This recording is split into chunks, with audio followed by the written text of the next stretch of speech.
A suspicious object in the tram, and the journey is interrupted. Just another day on public transport in Jerusalem. Many continue on foot, others wait. This happens a lot. People here have learnt to live with such threats. Everyday terror doesn't scare me. It doesn't affect my daily routine.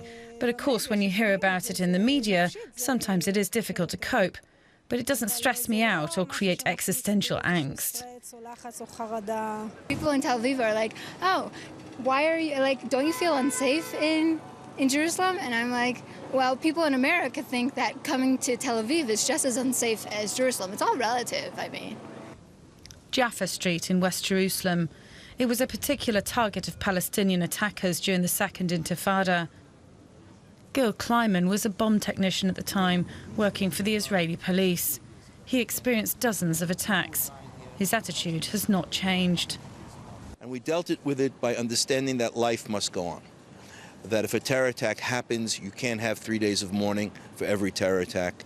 You can't put a monument at every single place that there's a terror attack. What we have is a situation where if there's a terror attack, immediately the police crews move in, and within 2 hours, the scene is exactly the way it was 2 hours before. More than 300 security cameras in Jerusalem's Old City feed pictures to the police command centre here. Much depends on Israeli's Secret Service and security forces. They focus mostly on the Palestinians living in East Jerusalem. Here they stop and search a young man. It's a policy criticised by many Israeli human rights groups, that and other less codified behaviour of the Israeli forces.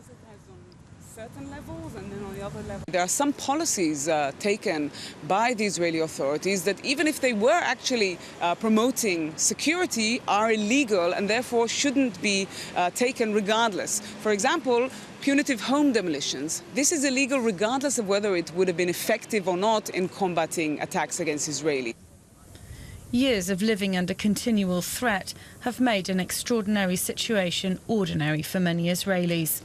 And that increases their willingness to live under certain restrictions.